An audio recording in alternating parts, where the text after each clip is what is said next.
В сельском хозяйстве нет легких сезонов. Каждый год приносит свои сюрпризы. Так уж устроено, что урожай зависит прежде всего от погоды.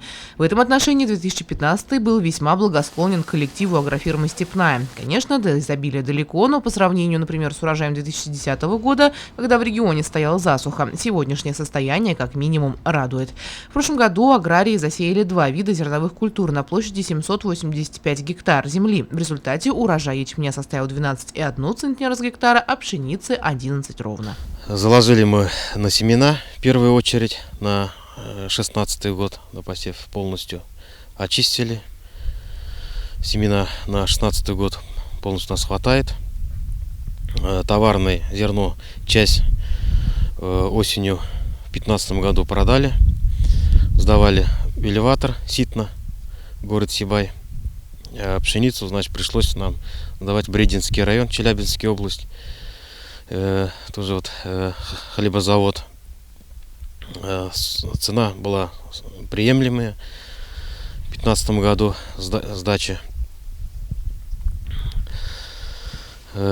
Часть оставили товарной на весну.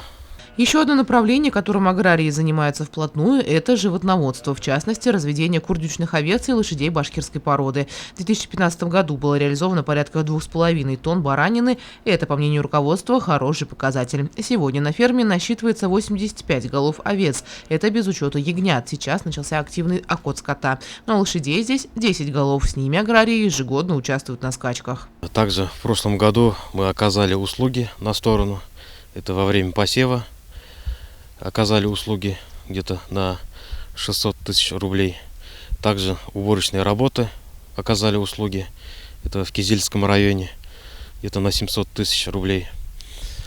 Также себе приобрели в 2016 году мы пресс-подборщик за 450 тысяч рублей.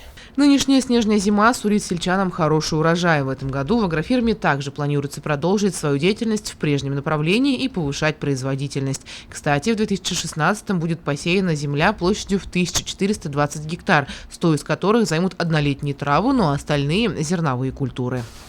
Елена Афанасьева, Мухаммед Адамир Хайбуль, Любовь Карпова, телекомпания СТВ.